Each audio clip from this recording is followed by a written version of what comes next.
Hello guys, இந்த வீடியோவில் நம்ம எக்ஸசைஸ் 59 தான் பார்க்க போகிறோம். இங்கே என்ன கொடுத்துருக்காங்கன்னா, ரத்னமோட இன்கம்ஸ் வந்து கொடுத்துருக்காங்களாம் ப்ரீவியஸ் இயருக்கு 2024 to 25க்கு. ஃபஸ்ட்டு என்ன கொடுத்துருக்காங்கன்னா, பெங்களூரில் இருக்கக்கூடிய பிஸ்னஸில் இருந்தால் ஒரு ப்ராஃபிட் ஏர்ன் பண்ணியிருக்காராம். எவ்வளோனா 10,000. நெக்ஸ்ட்டு இன்கம் வந்து இந்தியாவில் திரட்டியிருக்காரு, ஆனால் ரிசீவ் பண்ணது வந்து ஜப்பான்லேயும் 4,000.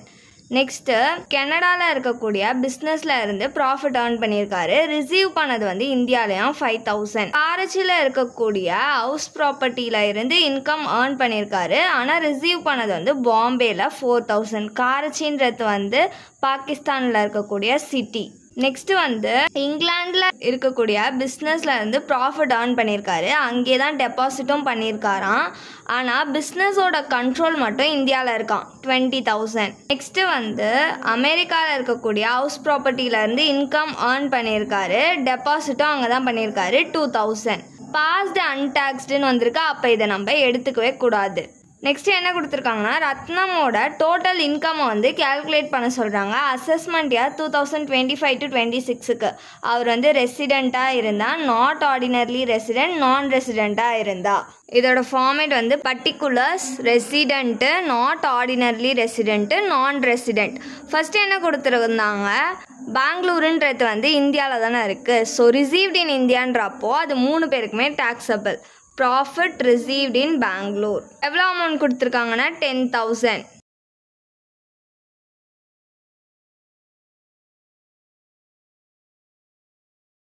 நெக்ஸ்ட் வந்து அக்யார்ட் இன் இந்தியான்னு இருக்கா, அப்போ அது வந்து 3 பேருக்குமே டேக்ஸபிள். எவ்வளோ அமௌண்ட் கொடுத்துருக்காங்கன்னா 4,000.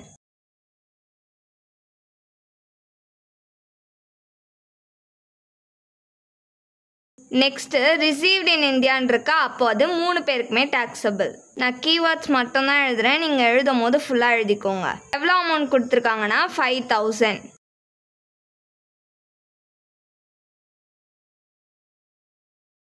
நெக்ஸ்ட்டு வந்து ரிசீவ்ட் இன் பாம்பே. பாம்பேன்றதும் வந்து இந்தியாவில் தானே இருக்குது, ஸோ 3 பேருக்குமே டேக்ஸபிள். எவ்வளோ அமௌண்ட் கொடுத்துருக்காங்கன்னா 4,000.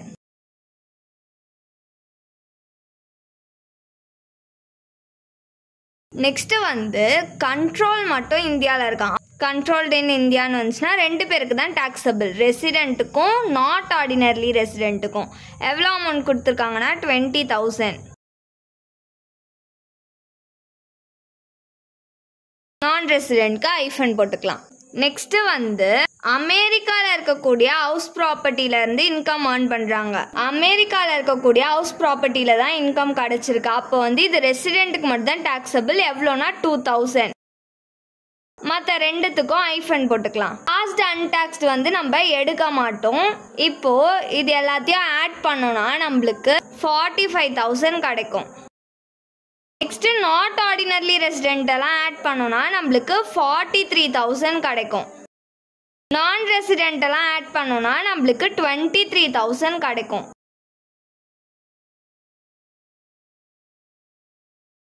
நான் எல்லாமே வந்து கீவேர்ட்ஸ் மட்டும்தான் எழுதியிருக்கேன், நீங்கள் எழுதும் போது ஃபுல்லாக எழுதணும் பர்டிகுலர்ஸ், ஓகேவா? நெக்ஸ்ட்டு வந்து தனியாக எடுத்து காமிங்க. ஏ வந்து ரெசிடெண்ட். ரெசிடெண்ட்டுக்கு எவ்வளோ டேக்ஸபிள் அமௌண்ட்னா 45,000. நெக்ஸ்ட்டு பி வந்து நாட் ஆர்டினரிலி ரெசிடெண்ட், அதுக்கு எவ்வளோ அமௌண்ட்னா 43,000 வந்து டேக்ஸபிள். சி வந்து நான் ரெசிடெண்ட், எவ்வளோ டேக்ஸபிள்னா 23,000 டேக்ஸபிள். இது மாதிரி கடைசியாக 3த்தையும் தனியாக எழுதி காமிங்க. எக்ஸசைஸ் 60 தான் பார்க்க போகிறோம். இங்கே என்ன கொடுத்துருக்காங்கன்னா, மிஸ்டர் ஆரோட இன்கம் டீட்டெயில்ஸ் கொடுத்துருக்காங்களாம். இந்தியாவில் இருக்க ஜாயிண்ட் வெஞ்சரோட ஷேர் ஆஃப் இன்கம் கொடுத்துருக்காங்க 10,000. ஃபாரின் கம்பெனியில் டிவிடெண்ட் கிடச்சிருக்கு, எவ்வளோனா 1,000 rupees, ஆனால் ரிசீவ் பண்ணது இந்தியாலையாம். நெக்ஸ்ட்டு வந்து ஸ்ரீலங்காவில் இருக்கக்கூடிய அக்ரிகல்ச்சரல் லேண்ட்லேருந்து இன்கம் கிடச்சிருக்கு 20,000, ஆனால் ரிசீவ் பண்ணது இந்தியாவில். சேல்ரி வந்து இந்தியாவில் ரிசீவ் பண்ணியிருக்காங்க 9,800, ஆனால் சர்வீஸ் வந்து ஈரானில் பண்ணியிருக்காங்க. நெக்ஸ்ட்டு ஸ்ரீலங்காவில் இருக்கக்கூடிய பிஸ்னஸில் இருந்து இன்கம் கிடச்சிருக்கு, ஆனால் கண்ட்ரோல் வந்து இந்தியாவில் இருக்குது, எவ்வளோனா 10,000 rupees. நெக்ஸ்ட்டு வந்து இன்கம் ஏர்ன் பண்ணதும் ரிசீவ் பண்ணதும் ஸ்ரீலங்காலையும் எவ்வளோனா 5,000. நெக்ஸ்ட்டு வந்து இன்கம் வந்து இந்தியாவில் திரட்டியிருக்காங்க, ஆனால் ரிசீவ் பண்ணது ஈரான்லையும், எவ்வளோனா 10,000. இப்போ மிஸ்டர் ஆரோட இன்கம் என்னவா இருக்கும்னு கேட்குறாங்க. அவர் ரெசிடெண்ட்டாக இருந்தா, நாட் ஆர்டினர்லி ரெசிடெண்ட்டாக இருந்தா, நான் ரெசிடெண்ட்டாக இருந்தா. இதோட ஃபார்மேட் வந்து particulars, resident, not ordinarily resident, non resident. First வந்து என்ன கொடுத்துருக்காங்க, இந்தியாவில இருந்து இன்கம் ஏர்ன் பண்ணியிருக்காங்களாம். So income from India. இந்தியாவில இருந்து இன்கம் ஏர்ன் பண்ணியிருக்காங்கன்னா அது 3 பேருக்குமே டாக்ஸபிள். எவ்வளோ கொடுத்துருக்காங்கன்னா 10,000.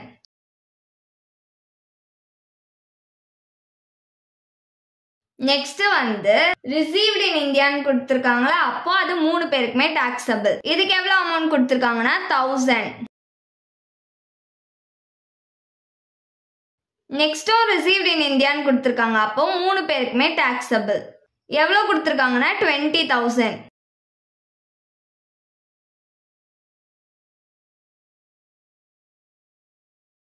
நெக்ஸ்ட்டும் ரிசீவ்ட் இன் இந்தியான்னு கொடுத்துருக்காங்க, அதனால 3 பேருக்குமே டாக்ஸபிள். எவ்வளோ அமௌண்ட் கொடுத்துருக்காங்கன்னா 9,800.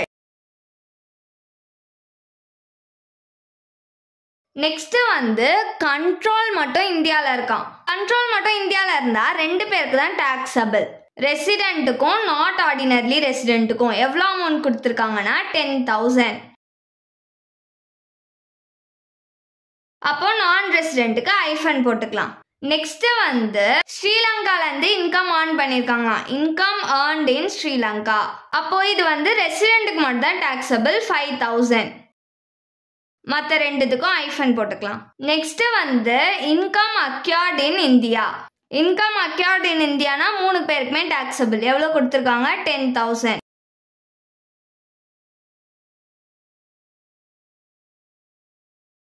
இப்போ இது எல்லாத்தையும் ஆட் பண்ணிக்கலாம். ரெசிடென்ட் ஆட் பண்ணோம்னா நம்மளுக்கு 65,800 rupees கிடைக்கும்.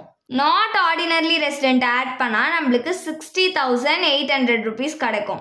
நான் ரெசிடென்ட் ஆட் பண்ணா 50,800 rupees கிடைக்கும்.